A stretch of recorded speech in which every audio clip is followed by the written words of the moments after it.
is the time. This is the last message before the Christ comes back to earth.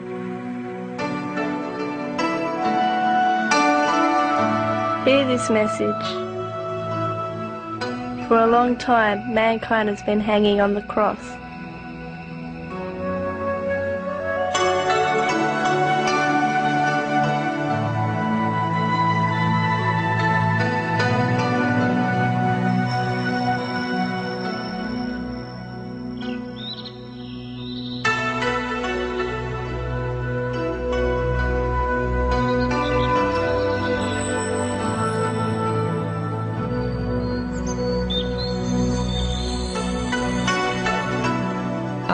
The Spirit that lives in everything.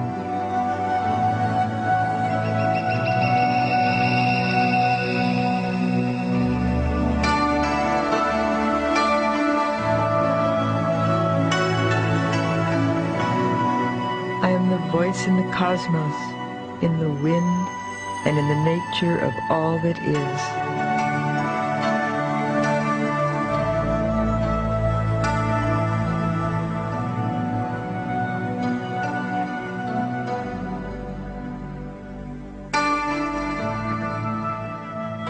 I am also the voice within you, only you have forgotten how to listen to it in silence.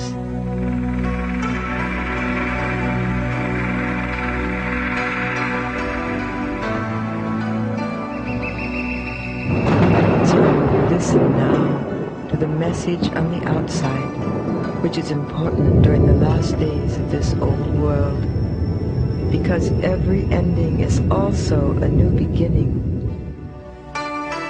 As a spirit of this planet, you are a part of my being as much as I am a part of you.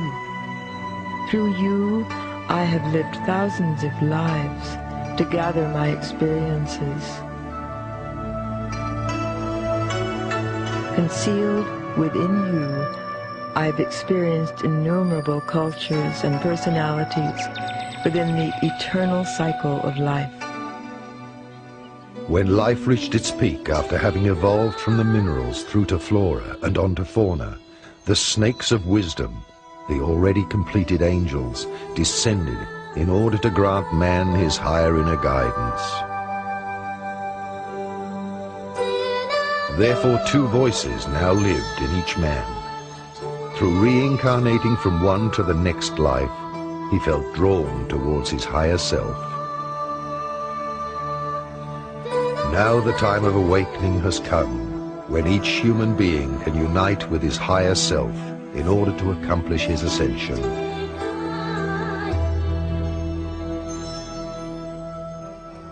I'd like to discuss opening to inner guidance because I think that is the key that's required for the coming of the second Christ, as has been foretold. This Christ consciousness is within every single being, for the essence of God is what keeps us alive. That pure energy source is discussed by quantum physics.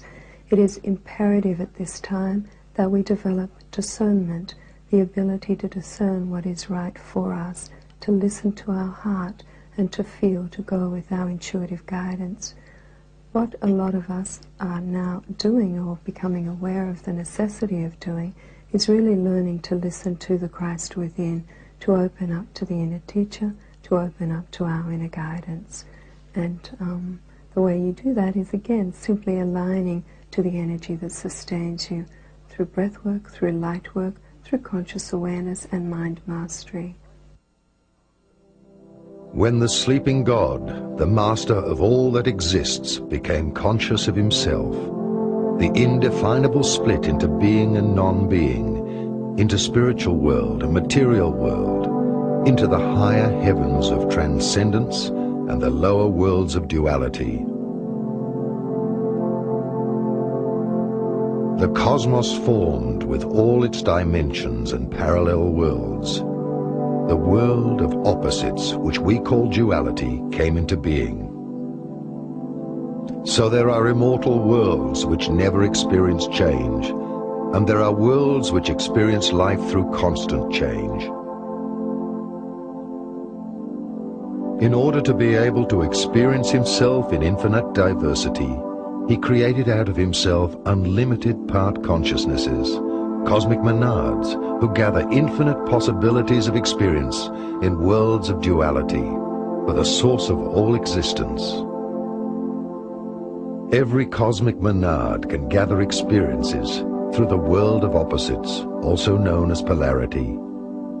Because such a part of God never descends into the mortal world of polarity, but only has to gather experiences, it separated a part of its universal mind and created the souls, a vessel for the universal experiences. The souls, on the other hand, worked in such a way that they needed many individual experiences. However, they could not identify themselves with these experiences.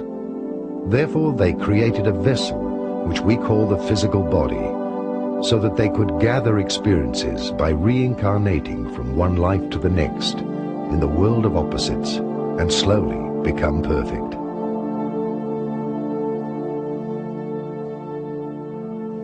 This parting is the rising of the cosmic Christ, or the cosmic crystal, which grows during the exhaling cycle of the source.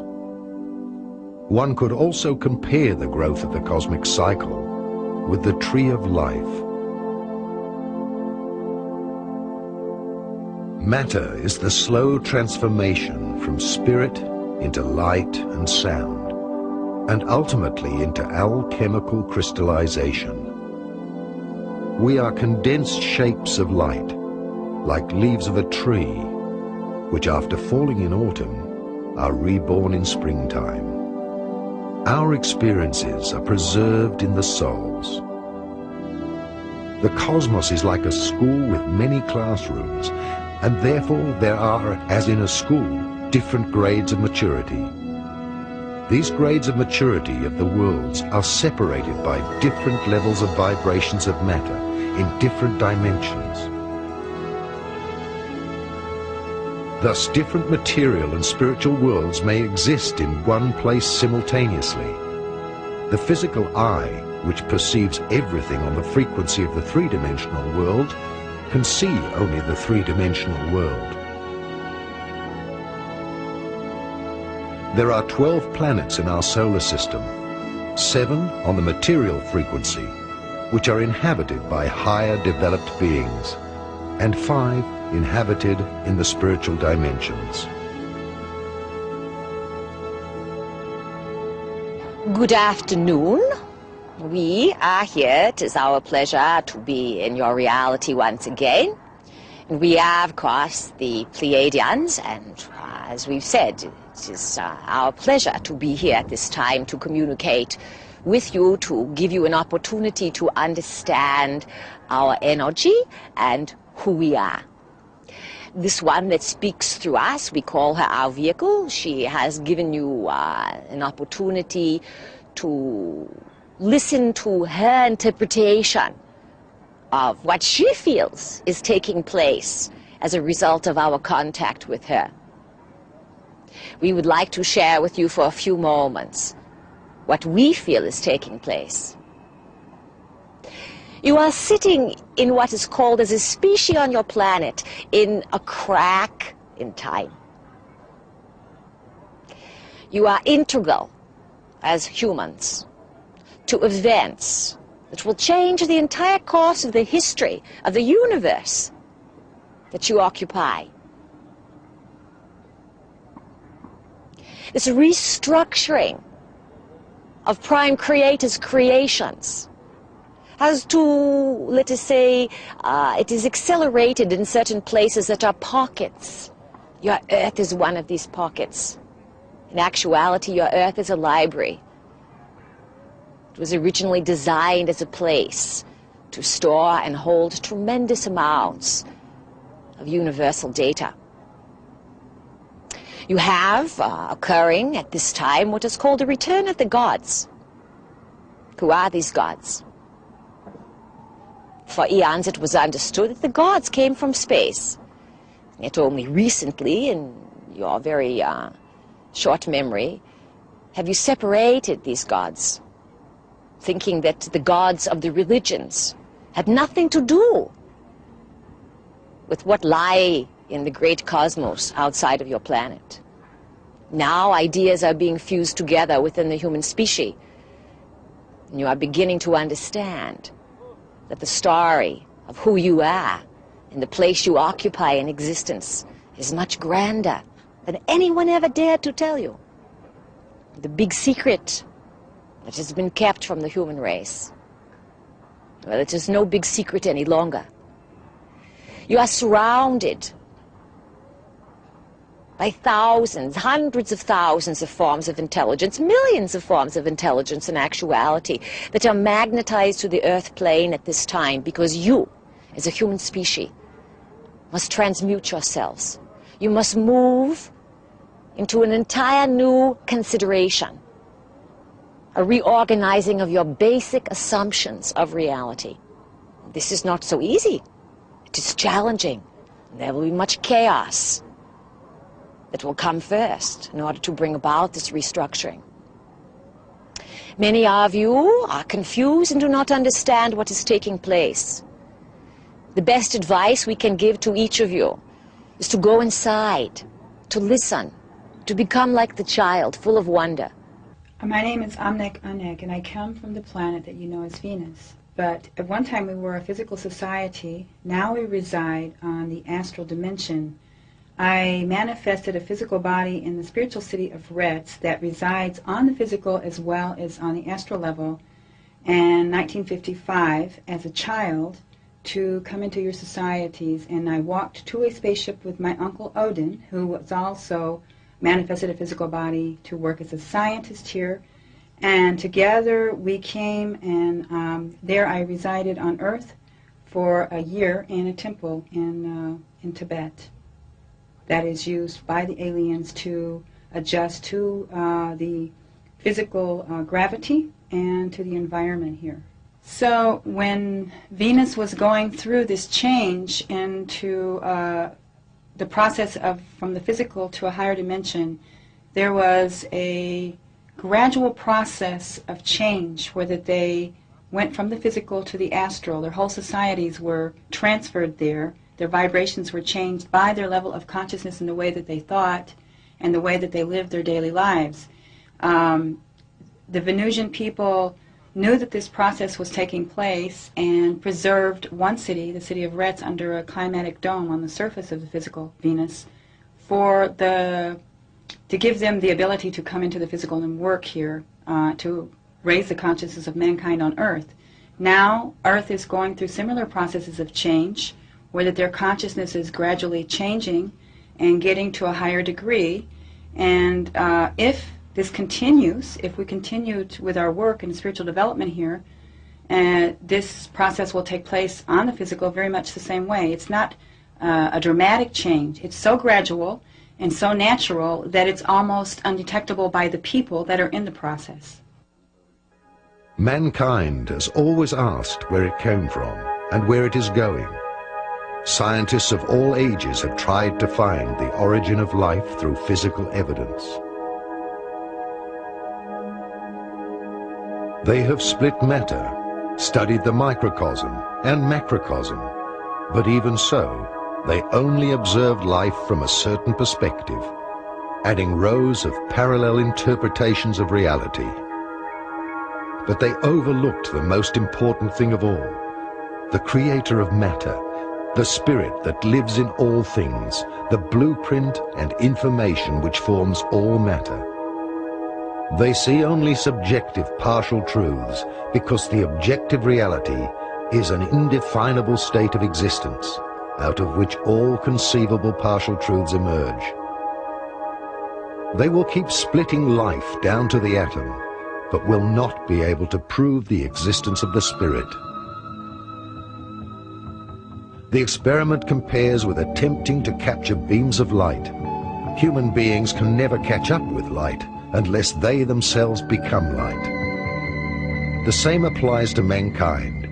It will never be able to prove the existence of spirit, but can only become spiritual itself, a process which the initiated call metamorphosis. Until then, even the most splendid achievements and inventions, as well as attempts at explanations of mankind, are an unconscious dream of being still asleep within the development of humanity. All of the original races on Earth came from other planets that are the older planets in your physical solar system, which is Venus, Mars, Saturn, and Jupiter. Venus, the home of the white race, Saturn, the home of the red race, Mars, the yellow, and Jupiter, the black. They brought colonies to Earth when it was a younger planet, just developing, and only had plant and animal life, and set up these colonies, as you know, Atlantis, Lemura, Aztecs, Egyptians, as a few of the societies here. And on all of the dimensions above the physical, the parallel dimensions that run, the astral, mental, causal, etheric, and soul planes, there are vast universes that exist that are parallel to the physical universe. There are, in other words, there are astral dimensions that absolutely are a duplicate of places here on Earth, just as there are on Venus, Mars, Saturn, and Jupiter. In other words, on all the different dimensions above the physical, these societies and these planets and the whole solar system and everything that exists in the physical is duplicated on the higher dimensions until you get into the planes of, or dimensions of existence where there is no reference to the physical. And this is a crossover called the etheric plane. And when you cross the etheric plane, there you leave behind any association or anything that identifies with the physical. For millennia after the sinking of Atlantis during the Dark Age, man has been separated from himself and has been in search of the Holy Grail.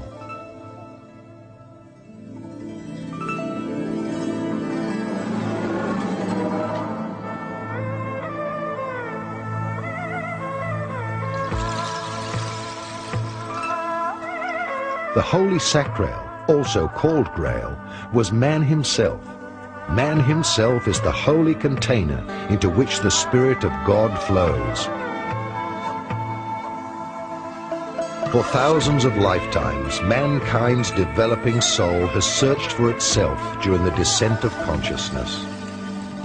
Nations and people have been the classrooms of reincarnation in order to develop until that point in time where we enter again a new golden age, and where man and God are reunited. In the New Testament book of Acts, at the time of Pentecost, there are flames of fire that appear over the heads of the apostles. This is a type of manifestation of the light body. In a very small way, it is the opening of the light over the head. The early Christians on Ash Wednesday used to mark the forehead with ash, symbolic of the power of the inner spiritual eye to use the light. In the fuller context of ascension, in the mystical traditions of Christianity and the mystical German thinkers and philosophers, a time would come about that through divine grace, the outpouring of the Holy Spirit, the Heilige Geist, would allow the light to come around the body and wrap the human recipient or the believer with such power of light.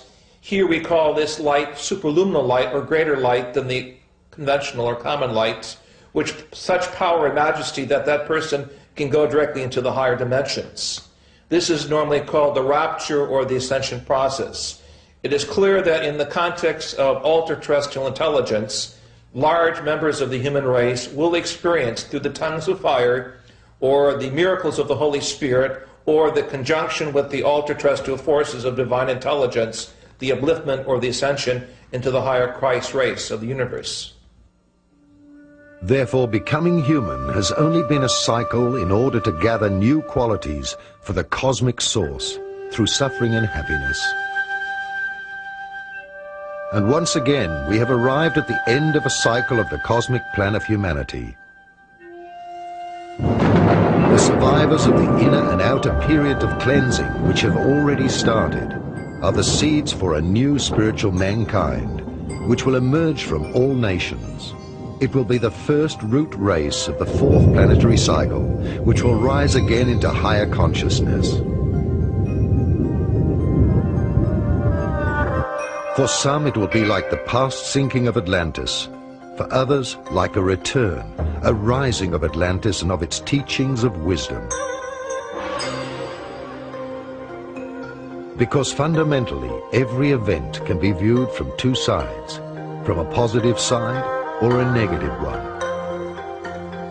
Even the slightest change in the universe is being guided by the cosmic plan of evolution. The limited human mind fundamentally fears any change, and its biggest fear is death, the wall behind which it cannot see. But nothing gets lost in nature. All elements only change into different, more refined states on their return to the light. So mankind is on the verge of the greatest changes within this planetary cycle, a global metamorphosis. And the Mayan calendar has never erred in all the years that it existed. And it states that in time when the incoming consciousness, which we would commonly know as the Christ consciousness, comes in, all things must change. Government, science, and religion, unless they accommodate incoming spirit or incoming consciousness, the Christ consciousness, if you will either fall by the wayside or will go through drastic and dramatic changes. Now, we see a lot of that happening in the world right now. We've had a coup in the Soviet Union which failed. Down came the Berlin Wall. Transformational changes taking place in places like Romania, Czechoslovakia, and Hungary. Now we have Azerbaijan and many others. And all we have to do is follow the news and see these great changes taking place. Now, these great changes, of course, are heralding changes yet to come. Changes which are transformational in nature and must come if we are to survive as a planet and a peoples. These changes will not only touch the lives of all nations, but it will reach beyond all boundaries of life's disciplines, which have already really only existed in thoughts and the actions of humans. Not only does planet Earth change its exterior, its alchemy, but also there is nothing on this planet which is not now in the process of structural and spiritual change. Every process which is not understood brings along a crisis of creation until the process of change has been understood. Thus the future human being finds himself in metamorphosis, like a caterpillar which does not know that it will become a butterfly. Everything in the cosmos, in our planetary system, on Earth, and within ourselves, humans, will step further up the ladder of evolution, according to the plan of the Creator, until a point in time when the cosmic night of creation, the exhaling of God, will come to an end. We need not fear any of these changes because everyone will, as at the end of a school year, progress to the next grade according to his development, or repeat the last year. Heaven and earth will be new. Even a new planet in our own galaxy will be born into a second sun. That part of mankind which opened itself will experience the resurrection into the fifth dimension of consciousness.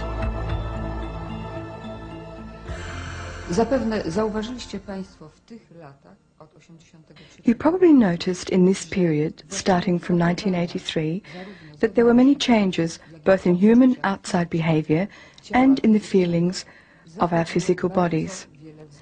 They were also manifested by enormous social movements. Reaching the pattern is not a gift. It is not a convenience either. Setting in order is sometimes painful, sometimes unpleasant in feeling. This is the price of the truth forcing its way through all falseness which we have all created on the planet. Living fiction is very painful. Sometimes our physical body suffers. Sometimes man's inner self or his soul suffers because he has to accept and fit to the program which we have brought down 8 billion years ago. Which means we are returning to this ideal pattern which lets a man live forever, just now through painful experience.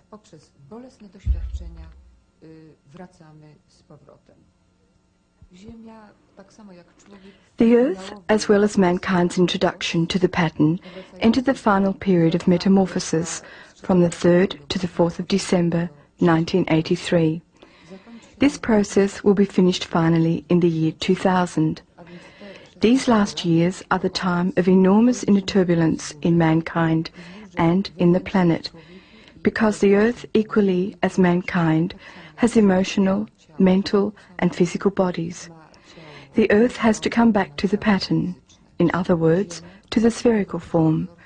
It is logical then that the Earth will undergo quakes, floods and other disasters, but not as an expression of some god's punishment, but simply as a process of coming back to the primary pattern. Nie jako wyraz kary jakiejś boskiej, ale po prostu powracanie Ziemi do jej pierwotnego wzorca. The Mayan calendar and many prophecies of ancient prophets and cultures predict the transition from the Dark Age into the new Golden Age to happen by the year 2011. The inscriptions of the Great Pyramid also point to the year 2011. However, time is a relative factor. During this period, mankind slowly awakens out of its sleep of thousands of years to realize the great reality that the whole universe is alive with different spiritual and material dimensions. God would never have sown a field of flowers like our universe if only one flower, our Earth, would germinate. From the year 2011 on, prophecies predict the birth of a planetary consciousness. That is, that we will recognize ourselves in one another, that we are all different, but that we are one in spirit. The Mayan calendar and the prophecies from the Maya is a very big topic. I first got interested in this after doing the research for Mass Dreams of the Future. And when I found that so many ancient prophecies from all around the world seem to converge on the time period that we're now entering into between the middle of the 1990s and the next 20-year period. The Mayans, I found, had a very specific calendar of a cycle of 5,200 years. And interestingly enough, this cycle goes all the way back to 3100 BC. And if you add that up to make 5,200, you find that it comes out to 2012, which isn't very far away. So that in fact, the Mayan prophecies about coming into some form of new age or some form of changing of the world seem to be headed right in the near future in the next 15 to 20-year period. What are the prophecies of the Hopi Indians? I was very privileged to be invited by one of the elders of the village of Hotevilla, which is probably the most traditional of the 13 Hopi villages in Arizona, to witness some of their prophecies and to see some of their stone petroglyphs that they have carved out in the desert for maybe as long as 2,000 years. Their prophecies are very long and complicated, but again they follow the Mayan example and point us to the next 20 years as a very important period in world history. One of their prophecies concerns 3 great catastrophes or crises of the 20th century. And we've already gone through 2 of these crises, and we've perhaps started on the 3rd one with what was commonly called the Gulf War, or the invasion of the American and British and other forces, the UN forces, into Iraq following the Iraqi takeover of Kuwait in 1991. So this to the Hopi was a very serious sign that we might start a general conflict between the people who follow the moon, that is to say the Islamic peoples, and the Western peoples of the world. They finally indicate that this conflict will become really catastrophic only if people whose color is red also somehow get involved, that there will be a color red involved. And I'm not sure that this will happen, but it is possible when you think the only people left in the world who really use red as their main color are the people of China, one of the biggest nations on the earth. Then will follow 1,000 years of spiritual completion of mankind, the kingdom of peace of 1,000 years, when the masters of wisdom will appear. Until that time, not only will parts of mankind step back into the fourth and fifth dimensions, but also the cosmic fall of the Omega cycle will end. God's exhaling flows into the inhaling. The Alpha cycle commences. Everything returns to the source from which it originated. We are concluding the spiritual involution and the parallel evolution of the physical body. Our forefathers passed on this mystery in the shape of the Sphinx before they left this planet.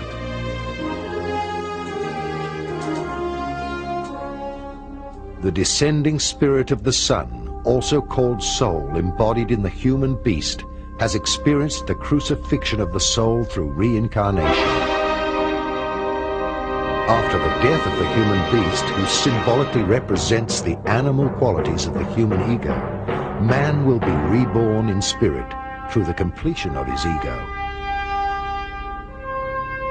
This crucifixion and resurrection will be experienced by many people during the following years of the apocalypse, until the planet in its entirety experiences the resurrection. After that, the marriage of heaven and earth follows. Before the Alpha cycle begins, we have a non-time, when the source itself enters into us, reconnects with us, so that we are able to feel that we are a united being. The birth of the planetary Christ and the Buddhi consciousness.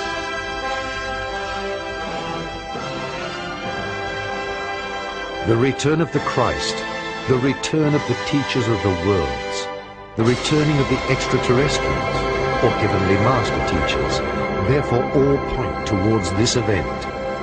The planetary birth of the Christ consciousness, the neural webbing of mankind into a collective consciousness. However, until the conclusion of this quantum leap into the seventh dimension, the greatest changes will happen on Earth.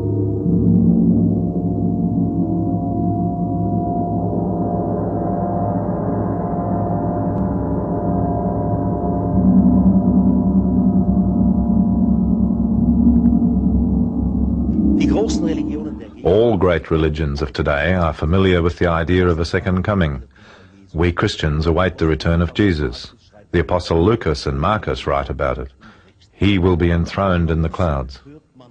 The Apocalypse is supposed to have been written by St. John, which is not true, because the essential passages are older than the Apostle John.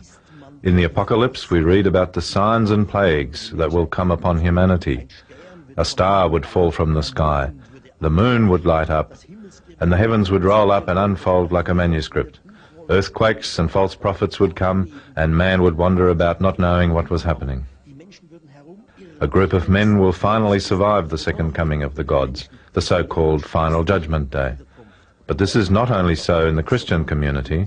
The Muslim community is also awaiting their Mahdi and the Jews their Messiah. Overall, this thought is much older.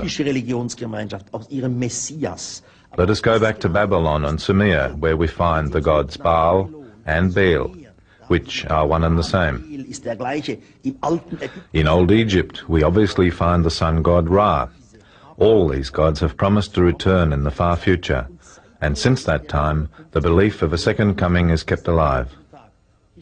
I am absolutely convinced that none of these so-called Jesus or Mahdi or whatever we may call the Messiah will appear, but that it will be a space event. If somebody does appear, which is fine with me, then it will be extraterrestrials. With the ascension of mankind into the higher dimension of consciousness and the return of the knowledge of Atlantis and Lemuria, the purified continents of Atlantis and Lemuria will also rise out of the oceans, because human consciousness is synchronized with the planetary consciousness. Humans who have decided to open up to the higher dimensions are beginning to feel a part of an ever-increasing learning process where life is the playground.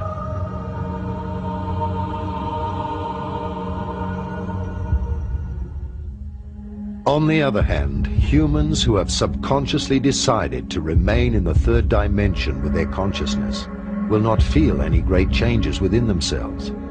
But we will all experience the big process of purification on a planetary level, because planet Earth is straightening its spine. That is, the axis of the poles is shifting again, and along with it the climatic zones at an extremely fast pace.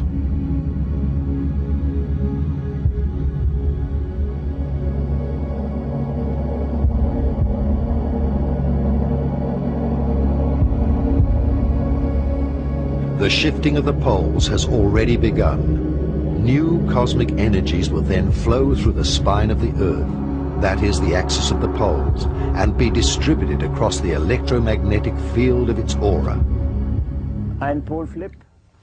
A pole shift can have different effects. We cannot say for sure because we have never observed it on Earth.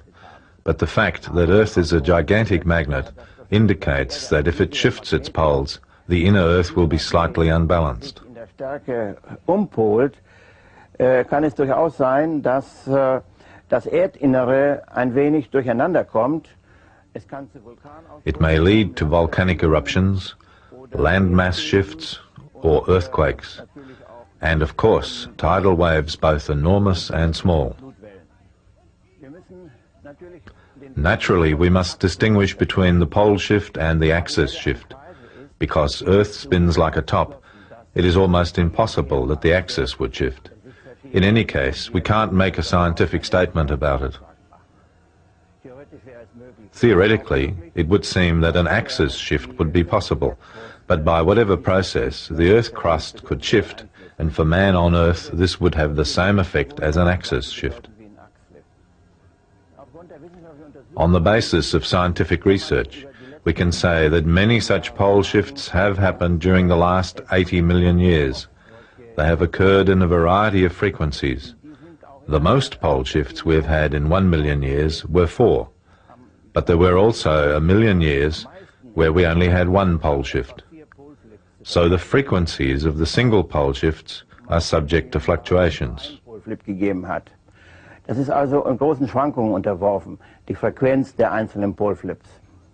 The great flood in the Bible, which is known to practically all people, could be explained with a pole or axis shift, or a shift of the Earth's crust through which enormous waves of water, hundreds of meters high, could develop.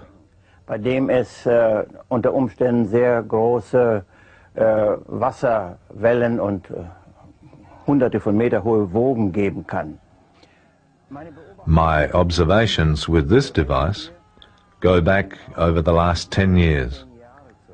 During that time, the strength of the magnetic field has reduced by around 4 degrees. 4 Grad reduziert. As the old prophecies have already predicted, the wheat will part from the chaff. Those people who can adapt to the faster flowing energy by extending their consciousness will survive the purification process. Those people, however, who desperately cling to the old reality will have difficulties adjusting their bodies to the faster frequency. Therefore, their process of aging will be accelerated. The great purification will divide mankind into 2 big groups. Those who will consciously want to recognize the spirit in its entirety, and the others who will continue to believe only in the things visible and provable, and therefore will exclude themselves from the opening of higher dimensions of consciousness.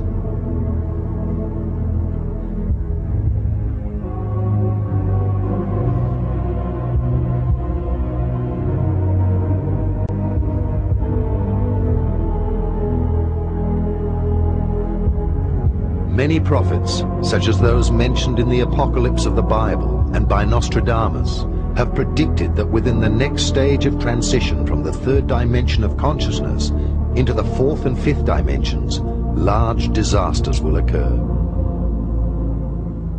The Apostle John tells us in Revelation chapter 1 and verses 9, 10 and 11 that he was on the island of Patmos because of the Word of God, because of his faithfulness as a disciple of Jesus, because of his faithfulness as a prophet.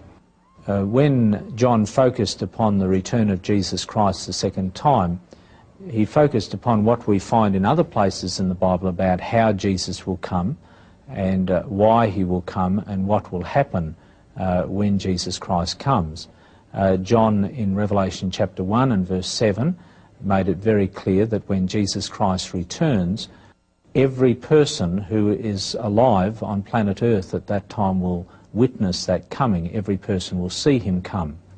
If you go to the last verses in Revelation chapter 6, you have it very clearly stated that at the time of the coming of Jesus Christ there's going to be a massive earthquake.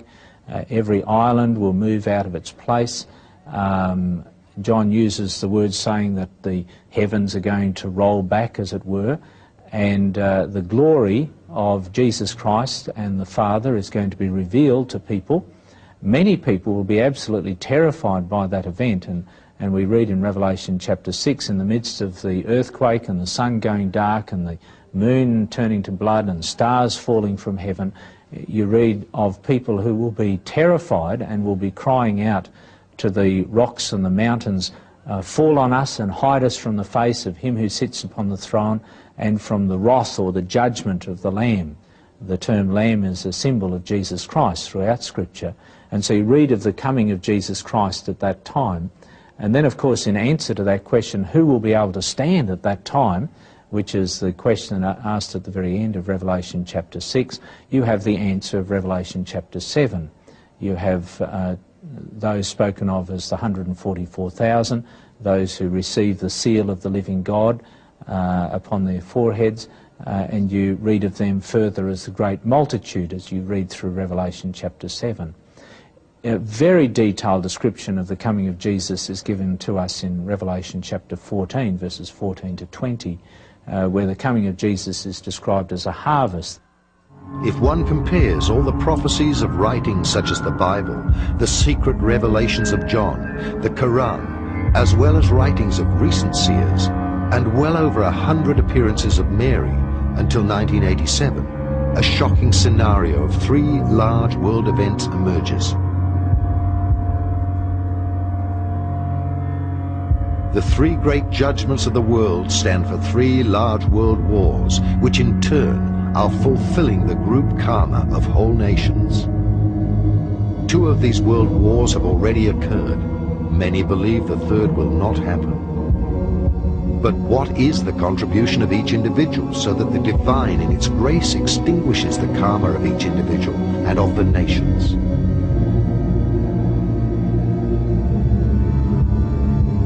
All seers and the messages of our Mother of God speak of a 3rd large war which will start in Europe. In particular, they mention troops with the strength of 3 armies invading from the east, and after political unrest, the bloody fall of a leader overnight.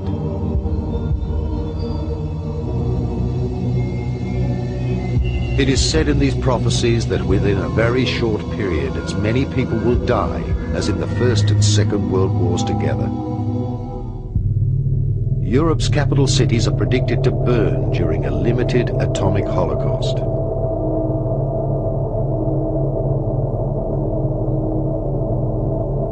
Out of these horror visions, it is clear that China and the United States of America will be involved, along with Russia and the Muslims.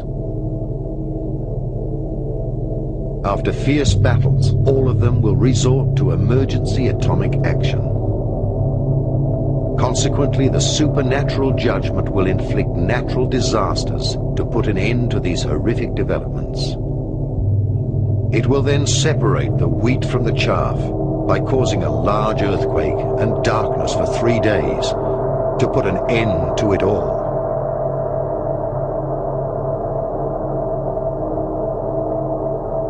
A worldwide internal fire will be felt and seen by everyone, and the fall of deadly dust has been predicted to accomplish the remaining cleanup of the karmic execution.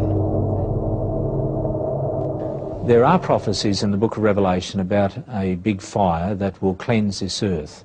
A very dramatic representation is given in Revelation 19 and 20, near the end of the Apocalypse.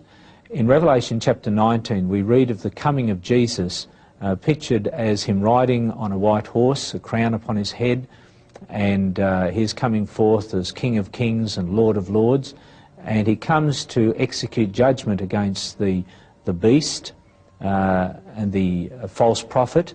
In other words, the two beast powers that are described in detail in Revelation chapter 13. The beast that comes up out of the sea is described as the beast, and the beast that comes up out of the earth in Revelation 13 verse 11 and following from there is described as the false prophet. And we find Jesus coming in Revelation 19 executing judgment upon the beast and the false prophet, and we read of them being thrown into a lake of fire at that time when he returns. And then at that time we read in Revelation chapter 20 that the dragon will be taken, thrown into a great abyss, and be held in that abyss for 1,000 years. And during that period of time, the dragon, described also as the devil, the deceiver, or Satan, will not be able to attack or deceive any person who is alive at that time. And then at the end of this 1,000 years, as you come through to the latter part of Revelation 20, you find that Jesus is pictured as returning to this earth, and he comes with his people, and a lake of fire comes and envelops the whole of the earth and purifies this earth. And so the sequence of events that we actually have in Revelation 19 and 20 is the second coming of Jesus, the beast and false prophet facing damnation, as it were, in this lake of fire, then the dragon held as a captive for 1,000 years, then Jesus Christ coming to the earth again with his people, and a lake of fire enveloping the earth and cleansing the earth. As a result of that, we find a new act of creation after this fire has enveloped the earth, where we read of a new heaven and a new earth. All this has been repeatedly predicted by the seers, and all the prophecies which have been made at different times are roughly similar. Conspicuously, all agree on one thing, that these events will start at a time when all believe that peace is at hand. Is the future preordained, or have the seers seen God's master plan? Everything within the omniversum is subject to cosmic cycles. Creation delivers everything according to the principle of duality. As day follows night, a plan for the evolution of humanity's development exists. Likewise, in the plan of creation, there is a cosmic night and a cosmic day. The last cosmic night of creation lasted about 26,000 years. During this cosmic night, man was separated from his divine self. Since the 1980s, we have entered the so-called ending of the cosmic night. During this ending, the spiritual world will be testing everyone for the feelings in their heart. After the year 2011, a cosmic day will begin. This cosmic day will announce itself with a sudden, incredible light, and humanity will become conscious. The earth will be illuminated, and creation will reveal its completion. The final stone of completion of the four-sided Pyramid of Giza is the symbol for the completion of the process of becoming human. However, the final cornerstone of the fifth dimension, time, is still missing. Consequently, creation will find its completion in the return of the extraterrestrial gardens of evolution through the programming into the fifth dimension. Now, speaking extraterrestrially, they are here to remind us that there are other things far beyond us, which of course are necessary if we are to evolve into our rightful ascendancy in the things to come. In other words, moving from the third dimension into the fourth and the fifth dimension. UFOs, per se, have always been there. We have forgotten that because we have returned to amnesia and we have returned to illusion. We are now about to walk or talk or act out of that so that we become realism again, that indeed we have the powers that we once had, and we can take them into ourselves again to change the dilemma that we face as a nation, as a peoples, and as a planet.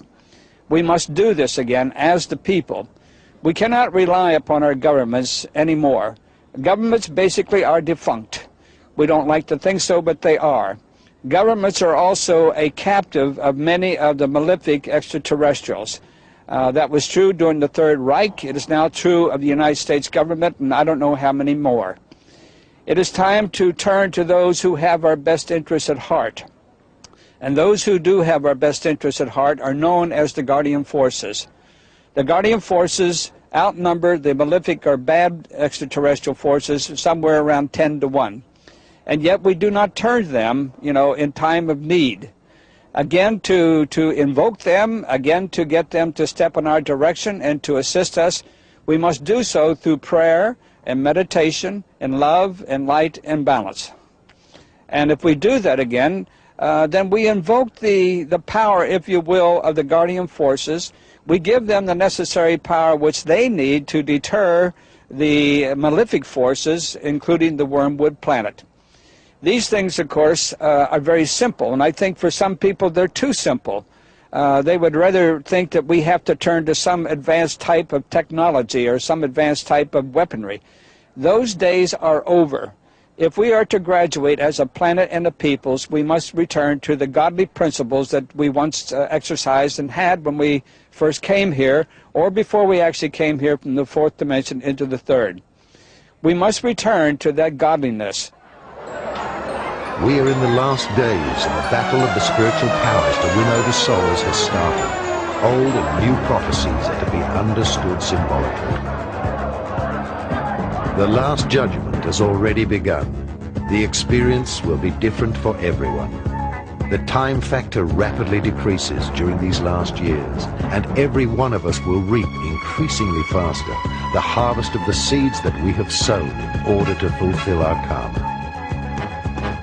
A purification never experienced before will affect all areas of life. Apart from the external chaos caused by wars, earthquakes, and other environmental disasters, the truth of the so-called good citizen will fall apart. No one will be able to hold on to anything. Few will realize that we are right now living in the time where the souls will be separated. Now, instrumental in that, of course, are the ones that we know as UFOs, or the extraterrestrial consciousness. We know, too, that there are two types of extraterrestrial consciousness. One is good, or you might say they have our best interests at heart. The other one does not, and they are the malefic ones. I don't want to go too far with that. I would only say that they represent the two faces of God. It is the same energy. It's our interpretation of that energy, and it's up to us to deal with it in a responsible way. I would like to lead this also into a prognostication which has been about for thousands and thousands of years. Going back to the references of the wormwood planet, I mentioned one, of course. I mentioned the Bible, Revelations chapter 8, verse 11. I would also like to make reference to the Sumerian text. If you were to review the Sumerian text, which is the first recorded history, of course, of what is known as wormwood, you will find then that it progresses up through the Chaldean chronicles, Babylonian chronicles, and on into the Judean culture and chronicles. And, of course, the latest of that being the Bible under Revelations chapter 8, verse 11. Now, what is the wormwood planet? Well, there's many speculations about the wormwood planet, but I don't think that speculatively we can deny that it exists, because there's proof, although not written, but there's enough proof at hand and at large at this point in time that world government is fully aware of the so-called wormwood planet. It isn't the first time that the wormwood planet has visited our planet and caused mass devastation and chaos. It's been here, of course, over a period of thousands and thousands of years, and there's scientific proof and also materialistic proof that they have flipped the axis of this planet over 330 times in the past. A new superhuman being will be born. Earth is now close to the birth of its new human being. before she enters the full light of the day of the Golden Age. Dawn has already started. The ascension is the resurrection. Many are being called, but only a few are chosen to become the seed for the new mankind, because the spirits will soon be separated. The vampires will not survive the harsh light of the new day of creation. The change which the Earth will experience during the purification process by throwing off her ballast will be unbelievable. During this time, when the Earth, groaning, rids itself of the poisons which humans, in their blind ignorance, have inflicted on the planet, it will shake off this burden, and divine grace will help cleanse the lower astral collective body, all three-dimensional structures, with an indescribable fire. The time is near when the Earth will unleash the elements, and the angel of judgment will purify it through fire, water, and earthquakes. During her pain of giving birth, Mother Earth will suffer a near breakdown, which will culminate and end in the burning of all that is inferior. The darkness of this world, the afterbirth, will be burnt, and a new humankind will be born. Before this climax, there will only be two parties left, the three-dimensional and the five-dimensional people, who are able to integrate their light body. On the day X, the spirits will be separated. In the same way that it happened during the days of Noah, it will occur again during the days of the human son. They ate, they drank, they married until that day when Noah entered the ark and the arrival of the flood killed all. Just like it happened during the days of Lot, they ate, they drank, they bought and sold, they planted and constructed every day. But the day Lot left Sodom, fire and sulfur descended from the heavens and killed everyone. So it will happen when the Son of Man is revealed. Whoever will be on the roof on that day and leave his coat inside the house should not return downstairs to get it. And whoever is out in the field should not turn back. Just remember Lot's wife. I say unto you, during that night, when a couple will be in bed, one will be taken, the other left behind. Jesus used Noah as an illustration of end times. He indicated that just as it was in the days of Noah with the flood, so at the end of time there would be devastation. And just as the flood cleansed the world of that time of sin, so with the coming of Jesus there will be a flood of fire that will cleanse the earth. One can visit the area of Mount Ararat, which is the area of eastern Turkey. Ararat, of course, covered the area of Armenia, Turkey, some of Iraq, quite a large area. And in the Tenderek Mountains there, across from Agri-Dag, which is the mountain that is usually referred to as Mount Ararat today, there's been quite a bit of focus of attention upon a boat-like shape in recent times. But the evidence would indicate at this stage that that is not the Ark of Noah. The Ark of Noah was possibly, if we understand what the gopher wood was, and we don't, but if we go back to the original writings, the Ark of Noah was probably built out of papyrus reed. But this great flood deluged the world of that time and cleansed the earth. And Jesus said, as it was in the days of Noah, so shall it be in the days of the coming of the Son of Man. For the survivors of these events, it will be a new era of peace, of spiritual completion.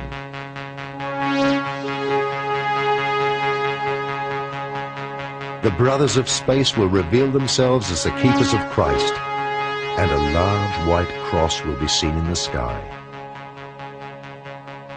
Thousands of motherships in the formation of a flying cross will be seen in the sky to herald the return of the Christ.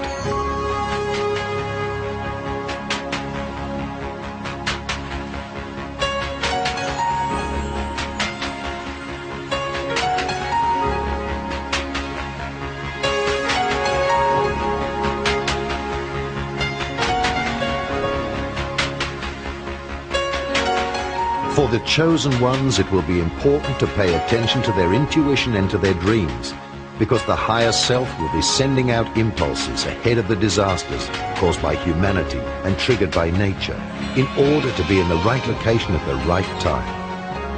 Earth will be cleansed for the 7th time, and God within us will decide whether we will be the seed for perfected mankind. The Earth's development in the material world can be divided into 7 successive cycles. At present, we are in the last stage of the 7th cycle. Each cycle was finished by a cataclysm on the Earth, but those who embodied the cosmic values were saved. Those were the people who had collected the necessary energy vibration for the new cycle. It was always the result of individual experiences.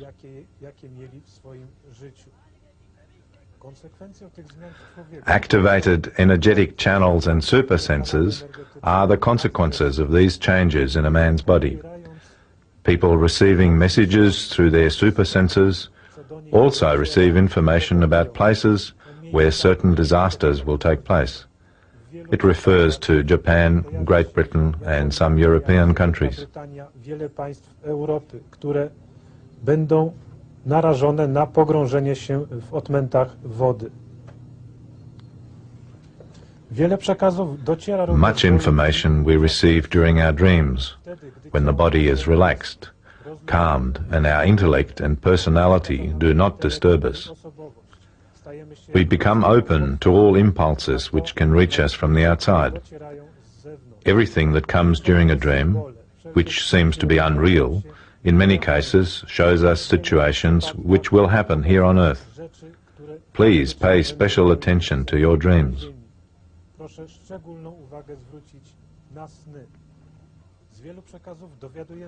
From many messages we can learn how in practice the Earth will enter the anti-material world.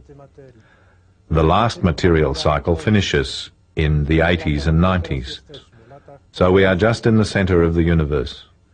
We are entering the antimatter. The Earth will move differently in the antimaterial side than at the moment. This movement will have a shape of the number 8, rotating not around the Sun, but at first around 2 energetic centers. One of them will be the Sun, and the second will be Saturn. The rest of the planets will also rotate in the way of the number 8 shape, around the centers mentioned before. The coming years will decide how we will experience the external changes. We have the choice either to face the events in fear or to see the cataclysmic conditions of the prophecies of the apocalypse as a necessary renewal for mankind. Because it is up to us how we view the purification. Mother Earth itself will try to awaken us as softly as possible when she gets her planetary contractions for the birth of a more conscious humanity. The world has received many warnings from saints, extraterrestrials, and prophets. The world has been given many signs. However, at the end of time, everyone will recognize that which he did not want to see. At the time of the ascension, it will be up to us to realize that 1/3 of the air, 1/3 of the water, 1/3 of the flora and fauna, and 1/3 of mankind has left the planet, as indicated in various apocalyptic prophecies. A smooth transition would occur if the light workers and humans, through liberation of their active love, and through the call for divine grace, and if millions of people were willing to work on themselves in order to participate in a mass ascension. This would weaken the global events and divert the karmic release more towards the individual human beings. The present readiness for this, however, is only too limited, and Mother Earth will shake us to wake us up.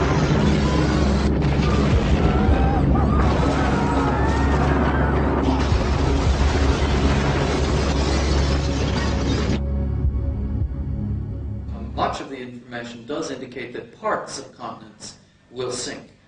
Certainly the first chapter of the book, Zukunft Vision, talks about my personal experience of living through what I felt was the sinking of much of the lands of California. And I've also done research then into what Edgar Casey has said about Japan, or parts of Japan going into the sea. And finally, the work of an American channel named Lori Wilkins Toy, whose Freedom Star map shows even part of Australia being split in half, a good deal of Russia and the northern part of Europe going under the water, and parts of Northern and South America. All of this would be compensated by new land, however, coming up in the Pacific, a new Lemurian type of land, I guess, and possibly some new land in the Atlantic that might be considered to be a new Atlantis, so that the relationship between continents and the sea would remain pretty much constant over time.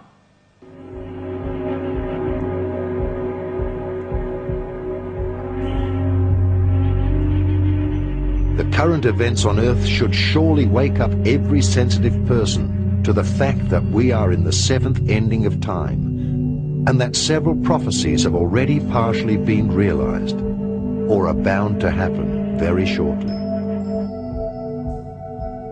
The cyclical apocalypses of creation are like a school of life, where one is promoted to the next grade at the end of term. A certain percentage of mankind is not capable of ascending to the next grade because of a lack of preparation. After their present lifetime, they are going on vacation for a long recovery in the astral world. After a good recovery, the souls repeat the failed school year on other planets and then move on to new cycles of incarnations. The positive and the negative on this planet are continuously strengthening.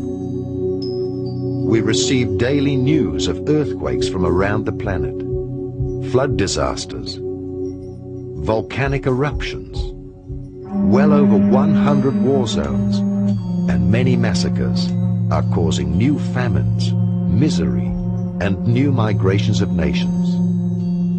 We are receiving daily news of new environmental disasters. The ozone hole spreads out at a frantic pace. The jungles which represent the lungs of the earth are being cut down globally. The loss of trees through environmental destruction is escalating. The greenhouse effect and the Earth's temperature are increasing globally. Thus the climatic zones are shifting so fast that we can already observe the change. Snow is falling in areas where there has not been any before, and elsewhere it is warming up in areas where it used to be cold. The ecological balance has already been disturbed to such a degree that thousands of species of animals and plants have already apparently disappeared from this planet forever. Other species are in plague proportions, as happened in ancient Egypt. We seem to be suffocating in our own rubbish and poison dumps. Millions of people are infected with new and apparently incurable diseases. Raw materials seem to be exhausted, and the Earth is experiencing a population explosion. Yes, I've been working for a number of years on future progressions. This work culminated in the book Mass Streams of the Future, in German Zukunftsvisionen der Menschheit. And the method that was used was started by Dr. Helen Wambach to take people into past lives. It's a light trance state used in groups where we would then ask very ordinary questions of people once they were taken into a specific future time period. The numbers of people that we worked with were over 2,500, and actually in the book we have results from about 500 out of that group. In part that's because many people didn't find themselves coming back in the time periods that we initially asked them. This was one of the first and rather surprising results of our research, that so few people found themselves coming back to the Earth or to the material plane at the time of a couple hundred years from now. The fact that there are so few people that seem to come back in the time periods that we worked with could lead one to believe that there might be something like an apocalypse in the future. However, I think that it's a question of a choice that we have in this matter, and possibly it's not the kind of apocalypse people might be thinking of. There are many conditions that could lead to a drop in the population.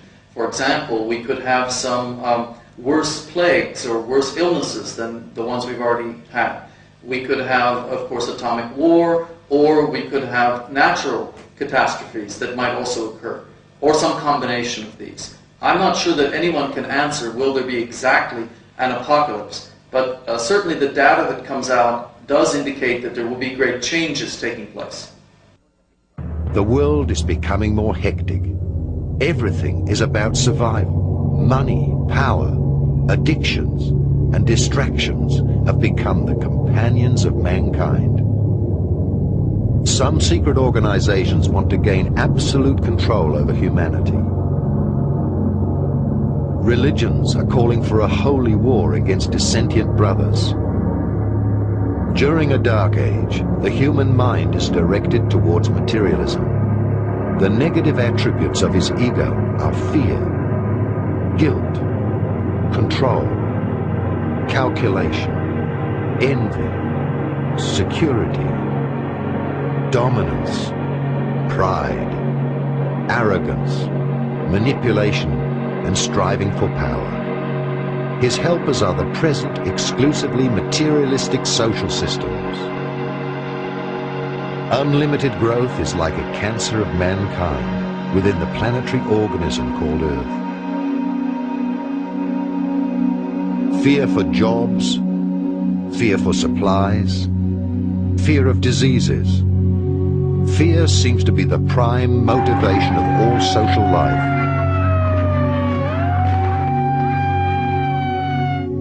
My personal feeling about the future is that it's coming along pretty fast, and much of the research that we did for the book was done in the 1980s and showed that in the future times there would be a series of great changes, including particularly ecological changes. Perhaps the most positive part was that very few people, 1 or 2 out of the 500 or 600 that we worked ultimately with, only saw some kind of nuclear holocaust. Very, very few people saw that. It doesn't seem to be our future. I personally feel that we have 2 or 3 more years to do the preparations that are necessary and possibly to work with the energy fields to change some of these catastrophic situations for the future, or they will be upon us before we realize it. Certainly by the end of this decade. Everything looks very negative, and among the scientists with inside knowledge, the opinion is spreading that it may be 5 minutes past midnight for the future of Earth and mankind. The train has already departed. Mankind now wants to enter adulthood and has apparently tilted the balance of the planet. Humanity is already stuck in a crisis of evolution, and for some the downfall of mankind has already begun. For others the ascension of mankind has started, the great transformation. So the changes on the outside and the inside have already begun, and yet, imperceptibly, in this darkness, a little light has been kindled, in order to point out the way to mankind. The arrival of the incarnated light workers, extraterrestrial contents of consciousness, who are to prepare the seed for the new mankind. The pole change towards the spiritual, towards a new golden era has already started. Instead of living in primeval fear, this new generation is intended to live in primeval trust. Indeed, all the negative events are justified in the cosmic plan, which we do not comprehend with our mind. Because nothing exists outside of the divine plan. Even the chaos is the new order.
Hello, brothers. Hello, sisters.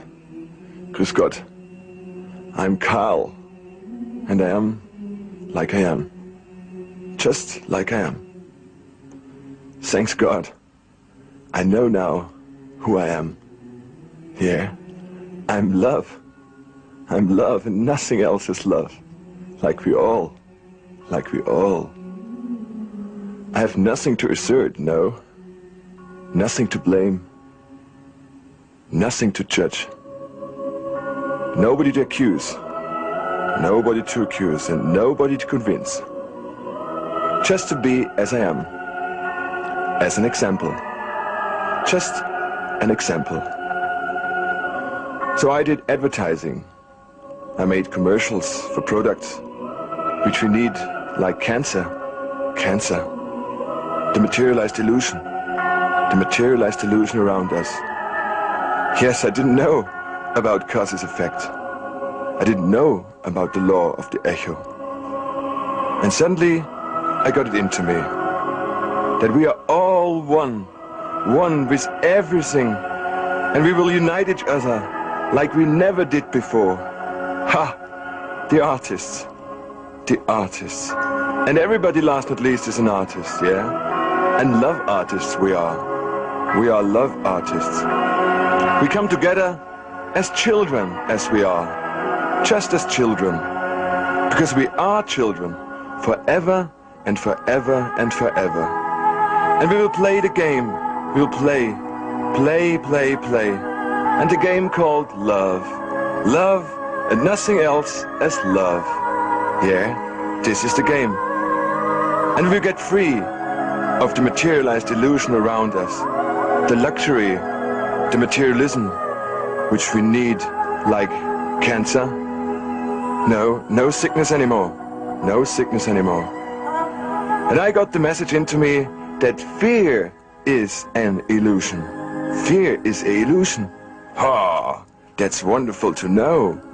To be ill is an illusion. To hate is an illusion. To make profit is an illusion. And what you see materialized, not in tune with the nature on Mother Earth, is just a materialized illusion and will disappear very, very soon. And this is just the law of the echo. The law. The only law we have. It's the game, yeah, it's the game. But so many forgot about the game. These periods of time. About the game, you know. So we played war. War. One after the other. And the war was happening us. And we look around us. Here, then we see war games. War games everywhere. Everywhere, war. It's just an illusion. Yeah, war is just an illusion. So we killed. And the main part of us kill animals. Animals, yeah. Also our brothers, our sisters, yeah. And we didn't know that we kill ourselves. We didn't know. Whatever we kill ourselves. And whatever we do with the nature, we do it with ourselves. Yeah, we do it with ourselves, because we are the nature, we are the land, we are one with everything.